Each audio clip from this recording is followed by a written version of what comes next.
buah epifit yang menggantung di pohon inang. Ya, nah setelah dilihat buah ini ternyata di dalamnya banyak rongga-rongganya. Ya, terus setelah dilihat ternyata banyak semut di dalam. Betul. Nah, kemudian buah itu diambil, diteliti bersama LIPI. Ya, diketahui ternyata bahwa buah yang berkhasiat sebagai obat itu adalah sebenarnya liur dan telurnya semut. Halo, Sobat Entrepreneur Lokal. Kembali lagi di channel saya, Ko Aming Bercerita. Hari ini saya kedatangan tamu spesial. Beliau adalah salah satu entrepreneur lokal, entrepreneur brand lokal juga. Beliau bergerak di bidang produk herbal. Kenapa saya sebut spesial tamu saya ini? Karena dari pengalaman beliau, dari cerita beliau, saya tangkap bahwa bisnis ini ada awalnya karena beliau ini membantu masyarakat di pedalaman, salah satu pedalaman, ya. Karena banyak yang sakit, beliau dari orang tua beliau membantu sesama di daerah tersebut, ya kan. Ternyata akhirnya baru timbul ide bahwa bagaimana obat-obat yang orang tua beliau kasih ke masyarakat setempat itu ternyata sangat membantu kesehatan masyarakat setempat. Dan setelah itu baru timbul ide bagaimana untuk bisa membuat obat-obatan yang mana bisa dikonsumsi masyarakat lebih luas lagi. Begitu ya Pak Felix ya? Betul, betul. Ya, beliau adalah Managing Director dari PT Prima Solusi Medica. Ya. Beliau namanya adalah Pak Felix Dharma Putra. Betul, Pak Aming. Thank you Pak Felix sudah datang di tempat saya, Pak. Terima kasih juga Pak Aming. Thank you. Ya, sudah diundang untuk hadir pada pagi hari ini ya. Ya, oke. Nah, Pak Felix, sedikit saya Sobat Entrepreneur ini mau dengar nih cerita-cerita dari Pak Felix bagaimana asal muasalnya bisa bergerak di bidang herbal ini, Pak. Baik, Pak Aming. Jadi sobat, kita sebutnya sobat entrepreneur lokal. Jadi kalau mau dikatakan sejarahnya, kami mulai di tahun 2000-an, Pak. Oh, 2000-an ya. Ya, jadi tahun 2000 itu buah merah, Pak, yang sedang booming. Oh iya. Ya, jadi tahun 2000 dipopulerkan oleh Profesor Made ya.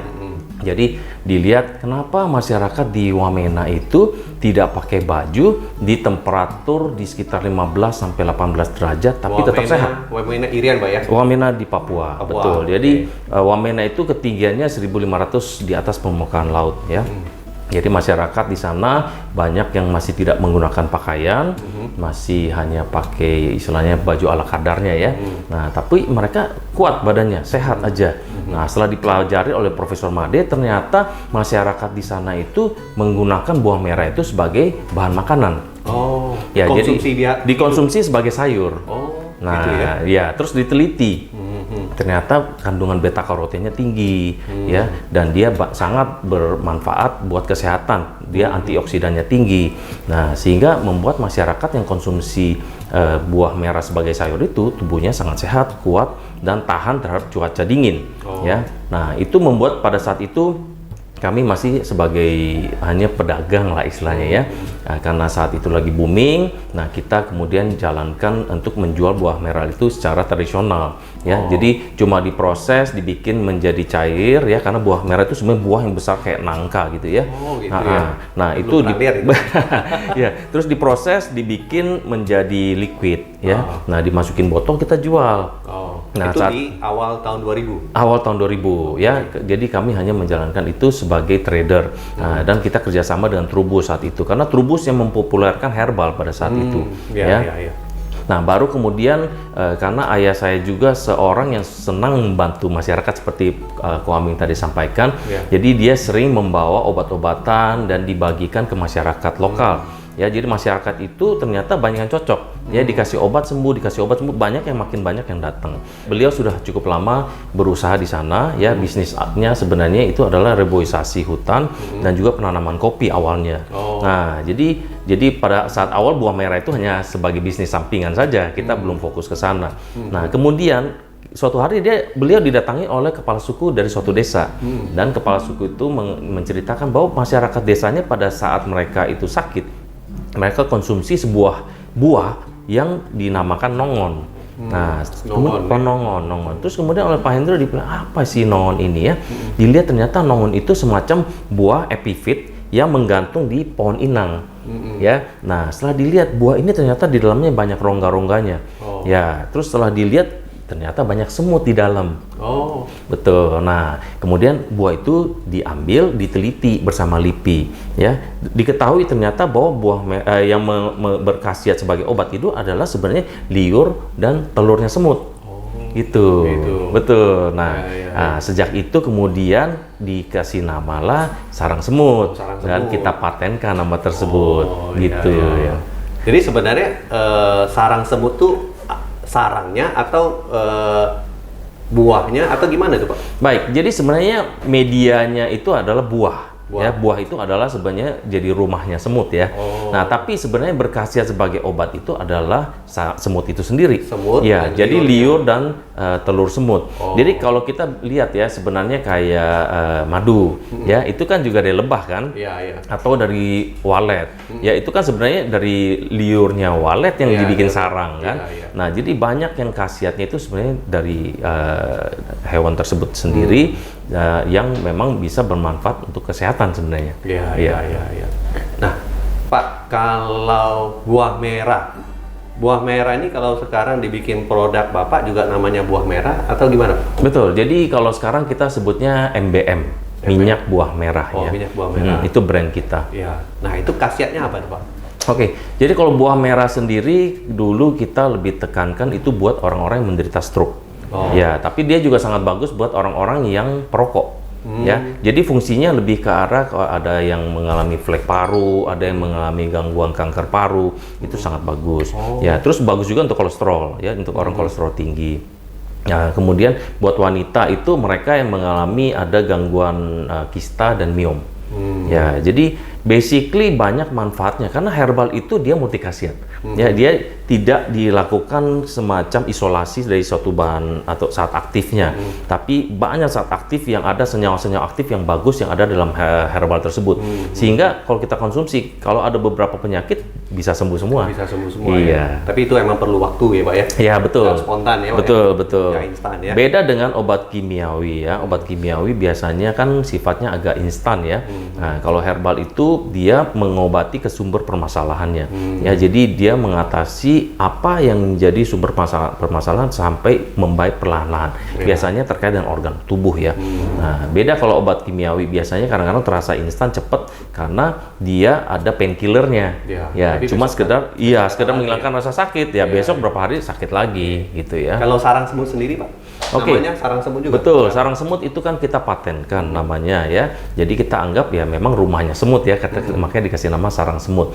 Dan sarang semut itu khasiatnya salah satunya yang sangat bagus itu buat wanita. Ya, jadi mereka ada benjolanan, tumor, kanker payudara ya. Dan itu sudah dimasukkan di dalam buku besarnya Trubus. Jadi Trubus menyusun satu buku yang sangat tebal, isinya semua bahan baku herbal.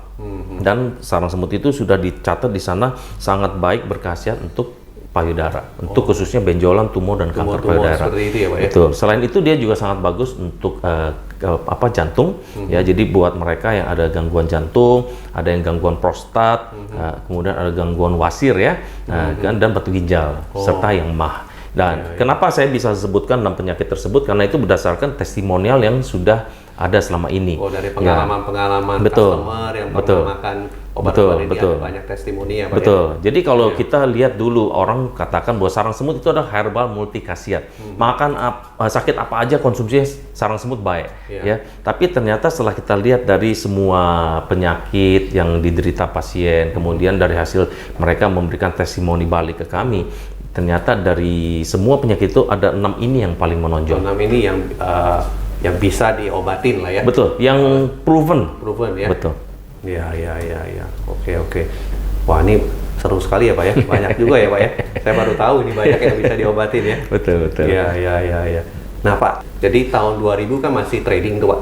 Terus setelah itu tahun berapa mulai ke industrinya, Pak? Oke, ya jadi memang kita awalnya jalankan secara tradisional, ya kemudian baru kita mulai produksi dengan menggunakan teknologi lah ya.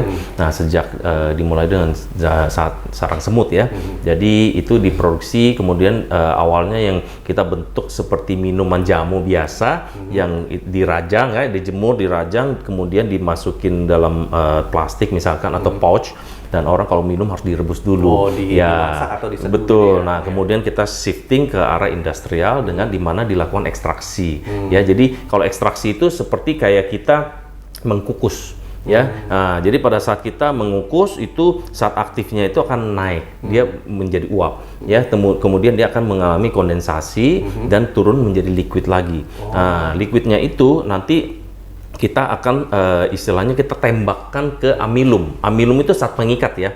Nah, biasanya itu yang kemudian nanti akan dimasukin ke dalam kapsul. Oh, berarti sarang semut ini sudah dibuat dalam bentuk kapsul. Betul, ya? Betul. Oh, jadi lebih gampang untuk konsumsinya. Untuk konsumsinya, betul. Oke.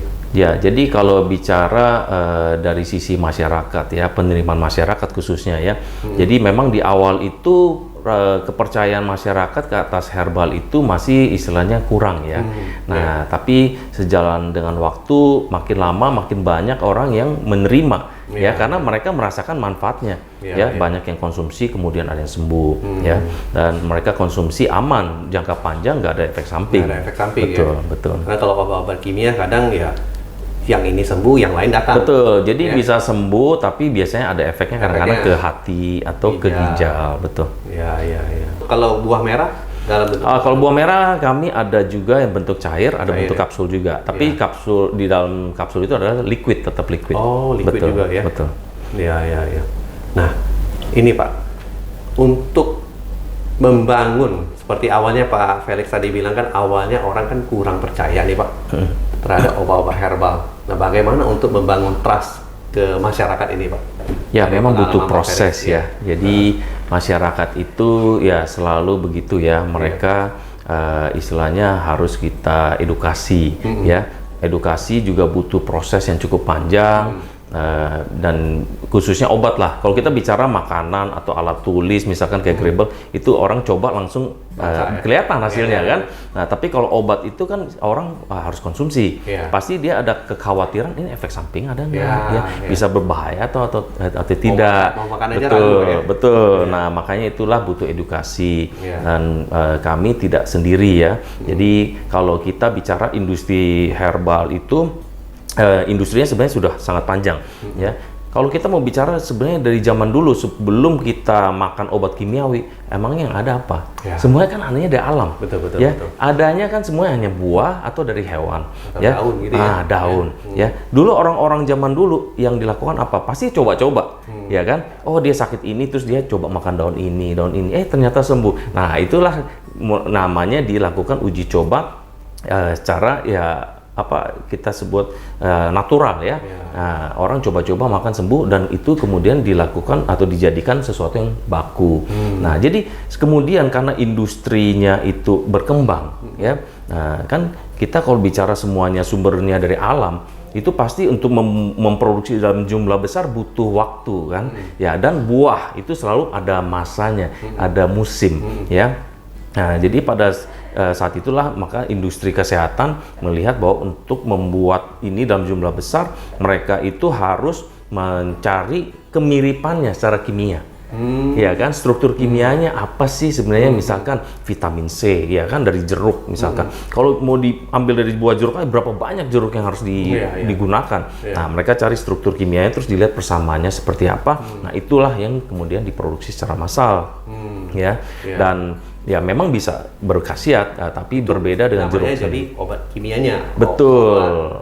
Medis kimia gitu. Medis kimiawi, betul. Nah, cuma kan ada juga yang sifatnya memang hasil penelitian secara kimia dan memang itu bahan-bahan kimia semua. Ya. Nah, tapi kalau kita bicara untuk herbal ya memang harus 100% alami. Berarti bedanya kalau misalnya kimia itu adalah seperti mencari persamaannya itu ya Pak ya. Betul.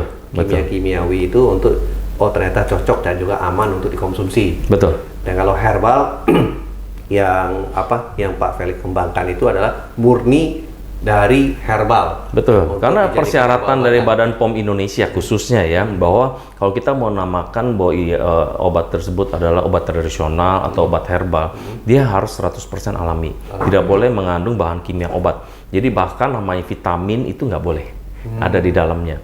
Beda kalau nanti kita sebutnya suplemen ya. Kalau suplemen itu di dalamnya boleh ada vitamin, boleh ada mineral dan sebagainya ya. Nah, jadi kalau kita bicara obat tradisional 100% harus alami. Ya. Nah, jadi untuk edukasi ke masyarakat memang butuh proses. Namun kemudian di tahun 2010 Presiden SBY ya mendorong kepada masyarakat untuk lebih mengkonsumsi herbal. Dan salah satu yang diminta bantuannya adalah di sisi dokter. Ya, jadi dokter disarankan untuk mulai meresepkan herbal ke masyarakat. Ya, jadi sejak tahun 2010 itu boostnya cukup kencang. Mulai naik ya. Iya. Ya, jadi dengan dibantu oleh dokter-dokter yang sudah mulai terbuka mau menerima herbal, maka herbal itu makin populer, ya, makin diterima masyarakat. Nah, kemudian industri-industri besar, mereka juga melihat bahwa ternyata market mulai menerima nih yang namanya herbal. Mereka mulai shifting. Ya, jadi pabrik-pabrik besar mulai memproduksi obat-obat yang base-nya herbal, obat batuk herbal, Nah, belum lagi yang istilahnya misalkan perusahaan-perusahaan herbal yang sudah besar seperti Siro Muncul, jamu-jamu tuh ya. Betul. Nah, Siro Muncul itu luar biasa, sangat membantu mengangkat herbal di Indonesia dan juga membuat herbal itu terkenal di seluruh dunia dengan produk tolak anginnya. Iya. Itu jadi ngetop itu ya. Betul. Jadi obat-obat herbal jadi mulai tidak dianggap remeh lah ya. Betul, karena proven. Proven, jadi ternyata ini herbal, tapi ternyata orang konsumsi sembuh. Iya. Setuju. Nah Pak Felix ini edukasi sama marketing strateginya tuh, itu gimana Pak Felix untuk mengedukasi masyarakat ini seperti apa Pak? Oke, ya jadi pertama-tama dulu pada saat awal kami itu sering melakukan iklan di koran, ya iklan itu berupa testimonial, ya jadi awalnya itu belum ada perusahaan lain yang di awal tahun 2000-an itu melakukan iklan, ya karena dianggap mahal, ya. Nah tapi kemudian setelah kami iklankan itu, ya khususnya sarang semut ya itu booming, ya jadi masyarakat memang lebih percaya atas testimonial ya kalau saya lihat ya. Dan kita sudah selipkan juga edukasi tentang produknya, ya tentang cara konsumsinya dan sebagainya ya. Nah itu memang butuh proses lah, butuh waktu, nggak semerta-merta langsung meningkat ya. Tapi over the time dengan cara kita edukasi ya hasilnya cukup baik ya. Dan saat sekarang juga kami juga memanfaatkan sosial media. Ya, nah kalau saat ini ya udah lakukan edukasi baik dari website, ya dari IG, ya dari YouTube, ya. Kita bikin konten-konten edukasi, ya. Nah seperti itu sih. Oke. Mengenai produk lokal Pak, ini kita kan bicara produk lokal. Bapak ini kan juga produk lokal ya Pak ya. Nah, bagaimana Pak menurut Pak Felix mengenai brand lokal di market Indonesia ini Pak sekarang Pak? Oke, memang di awal brand lokal itu selalu mendapat tantangan, ya. Kita mendapat tantangan dari produk-produk impor ya khususnya ya. Dan image-nya masyarakat selama ini kalau produk impor itu selalu berkualitas lebih baik, sehingga mereka bersedia untuk bayar lebih mahal ya. Nah, termasuk obat nih, ya obat berapa juta juga dibayar karena dianggap ini produk impor pasti kualitasnya bagus. Ya, sedangkan produk lokal yang harganya reasonable, ya mereka masih mikir-mikir, ya. Nah, seperti itulah saya rasa. Oh, kok murah ya? Nah, betul. Ya, jadi agak dilematis ya. Kita jual mahal nggak laku, kita jual murah dianggap nggak berkualitas ya. Ya, jadi harus dicari satu titik temu ya, di mana akhirnya dengan kita bisa edukasi, kemudian masyarakat bisa melihat bahwa produk lokal itu sebenarnya nggak jelek-jelek banget loh, ya, dan bisa dibandingkan dengan produk asing ya. Nah, seperti Grebel juga saya rasa ya, pasti butuh proses ya kita untuk mengedukasi masyarakat. Butuh proses. Semua perlu kita meyakinkan, bukan cuma meyakinkan sih, kita menyajikan kualitas yang baik. Betul. Dan itu kita mengedukasi masyarakat, mengedukasi user supaya mereka tahu, yakin bahwa oh ini merek lokal bagus juga. Betul. Ya kan? Nah, betul. itu proses yang membuktikan gitu. Betul. Ya. Betul. Ya, memang mengubah sesuatu itu butuh waktu. Namun ya setelah itu mereka sudah terbangun kepercayaannya. Ya, kita tinggal menikmati aja nanti ke depan. Dan sebenarnya masyarakat Indonesia kalau semua mau mempertimbangkan untuk mengkonsumsi atau menggunakan produk-produk lokal, ya market kita udah sangat besar. Betul. Ya, kita tidak pikirkan lagi ekspor, kita tidak pusing-pusing ya. Tapi masalahnya karena kita masih banyak importnya, nah itu menyebabkan produk lokal itu masih harus berjuang keras lah.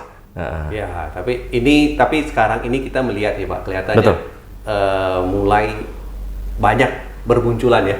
Bermunculan produk-produk lokal, brand lokal dari berbagai macam segmen produk. Betul. Dan itu sudah mulai bisa diterima ya. Betul. Saya rasa sih dengan semakin meningkatnya kualitas ya, masyarakat juga lihat bahwa di Indonesia banyak pengusaha-pengusaha yang bagus-bagus kok ya, terpercaya, reputasinya baik dan kualitas produknya baik, diproduksi dan teknologi yang tinggi ya, dan mereka juga mempromosikan dengan baik ya, mengedukasi. Dan salah satunya strateginya yang kita juga lakukan ya adalah kita gunakan marketing ala narkoba sebutnya gitu ya. Jadi orang disuruh coba dulu nih ya. Saya rasa Gribble juga sama ya. Masyarakat disuruh coba pakai bagus ya. Ternyata di gambar nggak kalah nih sama merek yang import ya. Nah itu orang akhirnya coba percaya. Akhirnya mereka juga jadi pelanggan tetap lah ya. Betul. Ya ini pun strategi ini pun yang kita jalankan sih. Betul. Ya. Oke. Pak Felix, untuk para pebisnis lokal nih Pak, entrepreneur lokal nih, apa yang harus dilakukan oleh pebisnis lokal untuk bisa membuat produknya, mengembangkan produknya supaya bisa lebih berkembang nih Pak?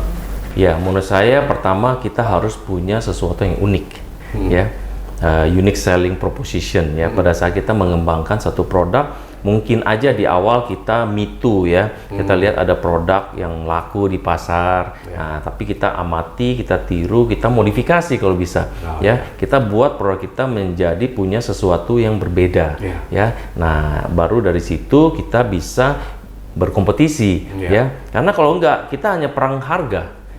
Nah kalau kita berperang harga dengan produk atau produsen-produsen yang sudah terkenal, yang sudah besar perusahaannya, akan susah. Nah jadi dengan membuat sesuatu yang berbeda, kita masuk sedikit ke blue ocean lah kita sebutnya. Kalau kita masuk terus di red ocean, berdarah-darah terus ya, mau bakar duit berapa banyak juga tetap aja susah ya. Nah jadi memang harus ada sesuatu yang berbeda, sama kayak herbal ya. Salah satu strategi untuk membuat produk kita unik biasanya sih ada salah satu kandungan yang unik ya. Nah contohnya misalkan kayak buah merah atau sarang semut ya. Nah itu sekarang saya ekspor ke India, di India itu dijadikan sebagai produk MLM. Ya kan? Kenapa mereka ambil? Karena mereka melihat bahwa produk ini hanya ada di Indonesia, unik ya, tidak ada di India. Ya, nah sehingga menjadi sebuah unique selling proposition yang membedakan, mereka bisa jual lebih mahal, ya kan? Nah seperti itu.